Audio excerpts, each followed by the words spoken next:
Hello everyone, welcome to the Data and Learn.Build Data and DevOps Learn.Build cohort. This is the day 3 of our cohort, and this is Lakshit Pant from Azure Developer Community, and we have our expert speaker Diwakar Sir here with us, who will be guiding us and showing us the how to build the project and how we can you can go there about the project. So not wasting much more time, I'll quickly share the screen of Diwakar Sir, and I'll just quickly share the stage with Diwakar Sir. Sir, over to you. Hey, Lakshya, thanks. So, hi guys. Hope everyone would have been exploring about these possibilities of doing this automation using the Azure platform. So today we'll be exploring another tool that is provided by Azure. Okay. So this will help us to automate again the invoice processing, wherein which we'll understand how we can use this particular platform in extracting the details and connecting it with our code at the backend. Okay. So we'll just go through the slides today. So we are going to see something similar to the existing platform, but this is called as a AI Builder. Okay, this particular platform is totally dedicated for this particular infrastructure is totally dedicated for the solving these kinds of problems. Okay, they sorry, they give you dedicated machine learning models wherein which you can perform, operate, do various sort of things. Okay, that is the speciality of this platform, where you can interact with the Power BI or any other backend systems using Power Apps. Okay, so totally on the whole, the AI Builder, it can connect with the Power Apps and then other platforms for automations, and it can use virtual agents for doing all these kind of connections. Okay, the other added advantage of this platform is so it can connect with multiple data connectors. Okay, so data connectors are something which are pre-built by the Azure Microsoft community, where you can pull your data from APIs or using any sort of DBs or S3 buckets or whatever it is. Okay, so they provide you connectors for those kind of scenarios. Then you get custom models and then data services, wherein which you can integrate various platforms on board and bring data into Azure subscription. I mean Azure platform. Okay, so all these things are done by Power Platform. Okay, and this comes under Power Apps. Okay, so this is another platform which everyone can utilize it. Okay, so to go for this one, okay, I recommend every one of you to grab your GitHub pack. Okay, wherein which you should have a organization ID. Okay, or else everyone who's doing your college, yeah, I believe everyone would have got a email ID, organization mail ID, right? So you can subscribe to your GitHub university pack. Okay, and then you can use this particular Power Apps. Okay, it gives you total access for this one. Okay, so this AI Builder is a platform. Again, you can do a lot of automations. Okay, it can perform business logics. Yeah, you can derive solutions out of it.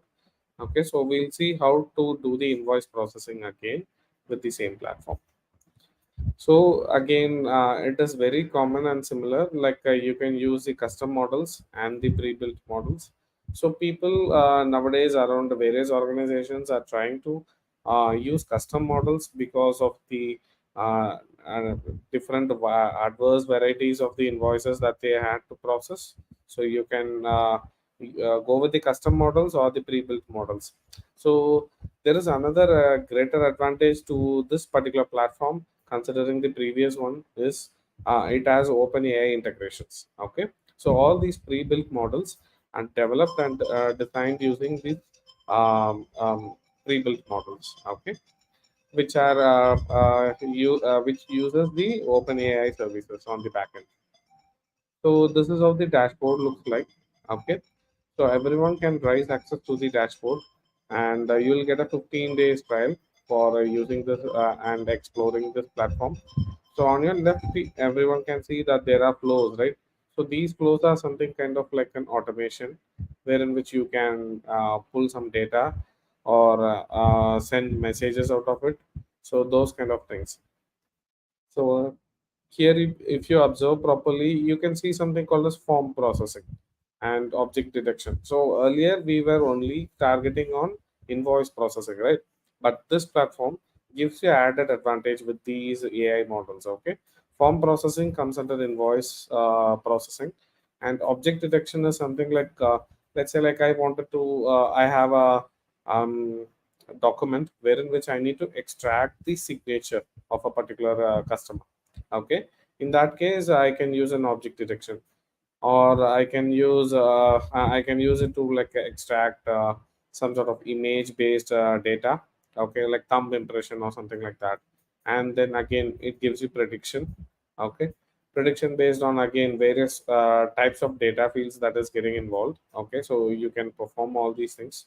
And then text classification, and another added feature which got recently added is like text summarization and context answering, wherein which it uses the OpenAI backend. Okay, so once you upload your documents, it will go through all the data within the documents, and you can question the AI model, where you can use your backend coding, or it will prompt for a chat window.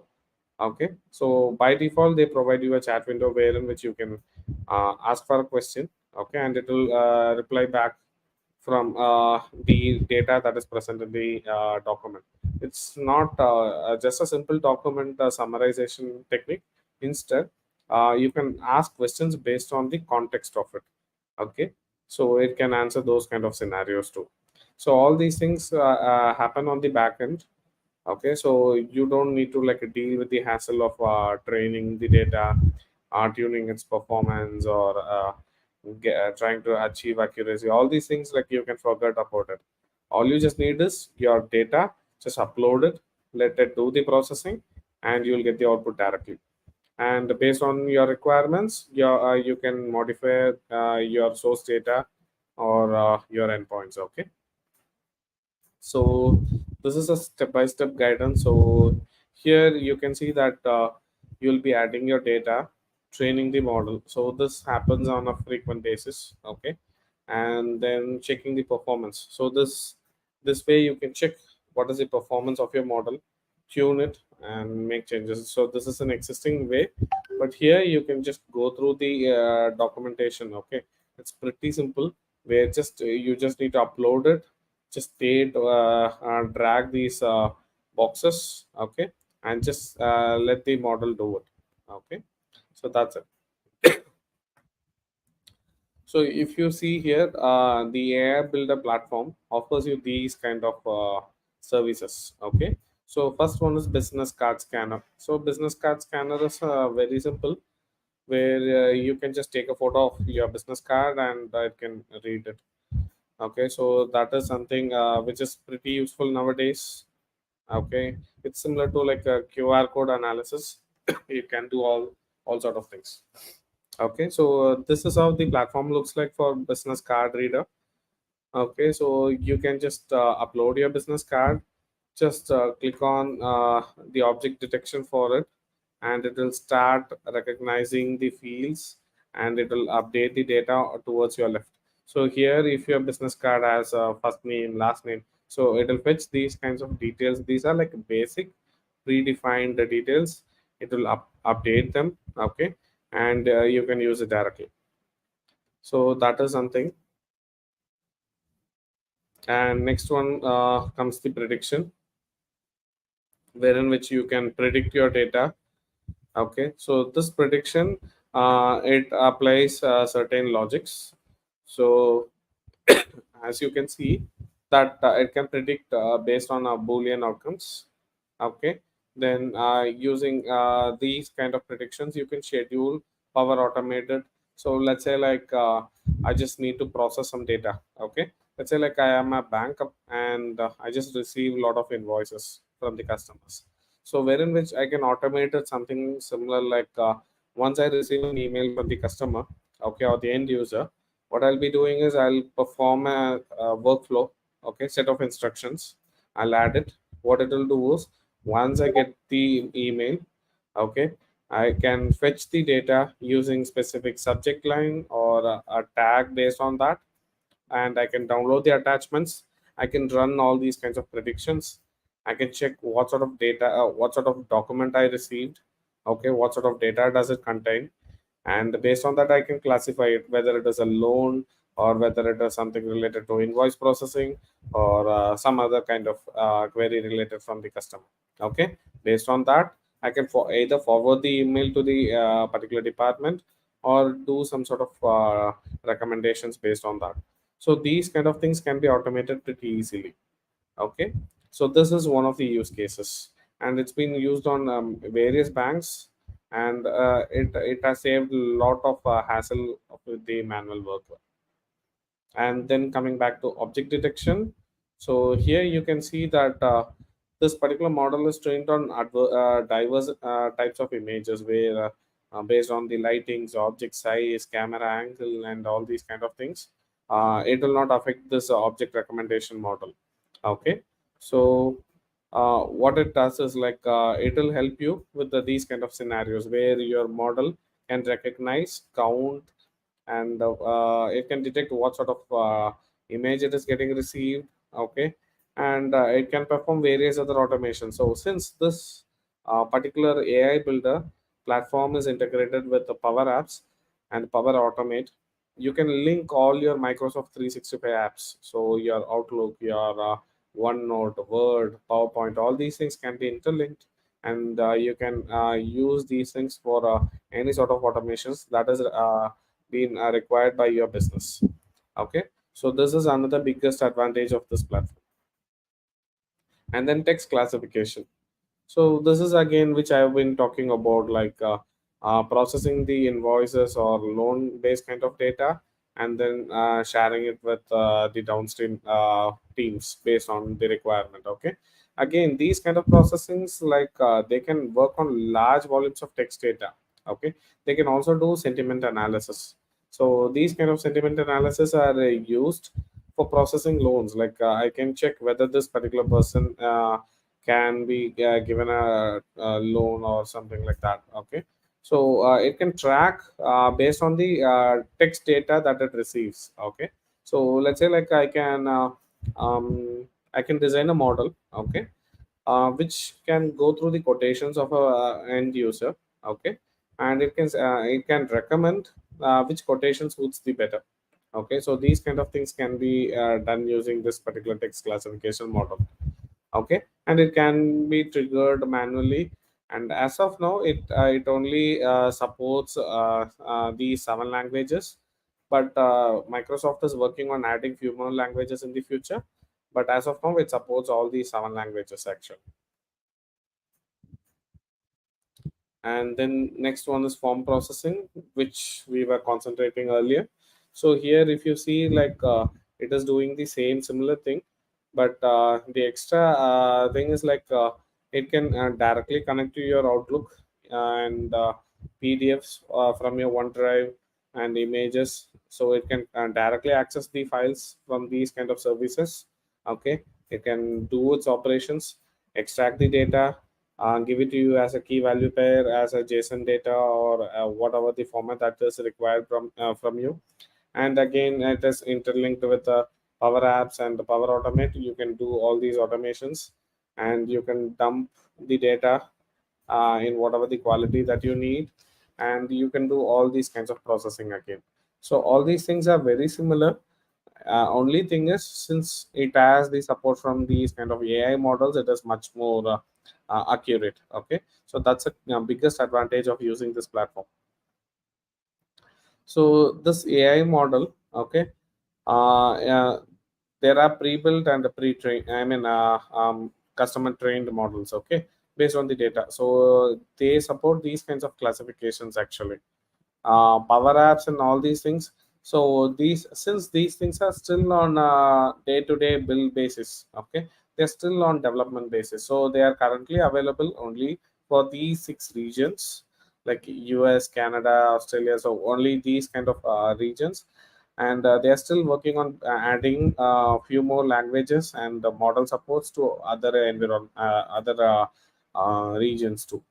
So if you want to like do any sort of processing, you cannot choose India or your native places. Instead, you are supposed to go for creating tenancies under these regions. Only then they will be supporting these kind of models. Okay.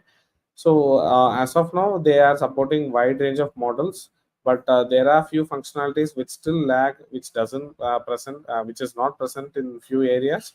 So I would recommend everyone to try using um, tendencies from US. Okay. So update custom model. So this thing helps with larger real time scenarios where you are getting invoices day to day. So let's say you are receiving these invoices as a picture, okay, and these are handwritten models. In that case, like handwritten, you can assume, right, everyone has their own unique way of writing.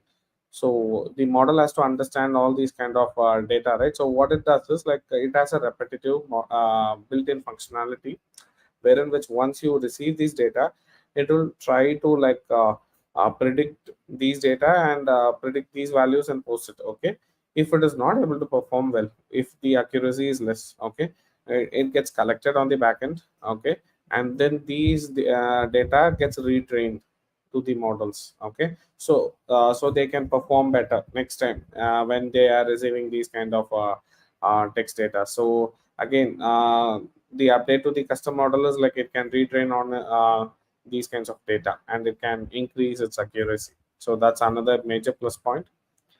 And another plus point is like once, let's say, I build the model. Okay, the conventional way of building a model requires a lot of time, okay, a lot of resources. But here it happens within minutes. Okay, within minutes based on your data, and within hours based on your data. Okay, so let's say I am training my model. Okay, I'm teaching my model that this is the kind of an invoice structure that I follow in my organization, and it should learn these kind of structures and patterns. Once it does, so it is ready, right? Now for publishing the model, it's very easy, where in which you can just hit a single button like publish the model, and it will give you the endpoints. So let's say you wanted to connect it to your backend services in your organization, Node.js or Python or whatever it is. So it will give you endpoints, okay, where in which you can connect with your particular language, and then you can send your data through those APIs using these API keys and services, and the model and the prediction happens real time in the cloud, and you'll get the data output back. Okay, so that is something which is very useful on a longer run. Okay, so everything happens on the cloud, so you don't need to worry about it, and you don't need your machines, your resources doesn't need to be very huge. Okay, even a simple laptop can do process based things. Okay, the heavier lifting is done on the cloud. Okay, and it can run on schedules for publishing. So as I discussed earlier, it can train on recursive training data, right? Like it can train on new data. So I can set on once after it trains, the new model should be published, right? A version upgrade happens, right? So I can set it on scheduled deployment, and it can happen. And you can also share your model with a different team too. So when it comes to building these models, okay, we also have a very sincere responsibility in taking care of security protocols. Okay, so the major concern is there are various types of attacks that can be done here. Okay, wherein which you can feed your particular AI model with wrong contextual data, or you can perform an adversarial attack, wherein which you'll be fooling your AI model, stating that this is an invoice, but technically there won't be any invoice. Okay, these kind of things happens. Okay, so there comes a very important role of security, wherein which you have to monitor your environment. Okay, check all the data that you are feeding in. Okay, all the invoices or what kind of whatever data that you are feeding in, as a proper is it being verified, is it being biased? So you are supposed to take care of all these kind of things. Okay, then you should have proper authentication and authorization to all these models. So authentication is something you have to restrict access to these kind of models. Okay, and you have to restrict access to what sort of data it can process. So these kind of access roles can be customized and it can be controlled using Azure Domain Services. Okay, so they'll help you with Active Directory services where you can do all these sort of control to your environment. So this helps you a lot, and that's it for today's session. So, uh, do you guys have any questions?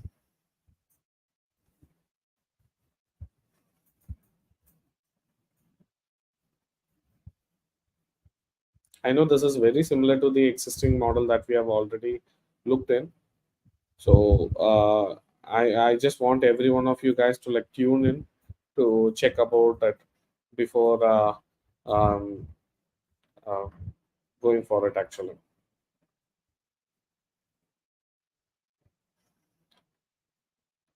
Okay, so if you guys don't have any questions, feel free to reach out in case if you guys have any questions in the future, and we can take it up. Okay, thank you. Have a great day.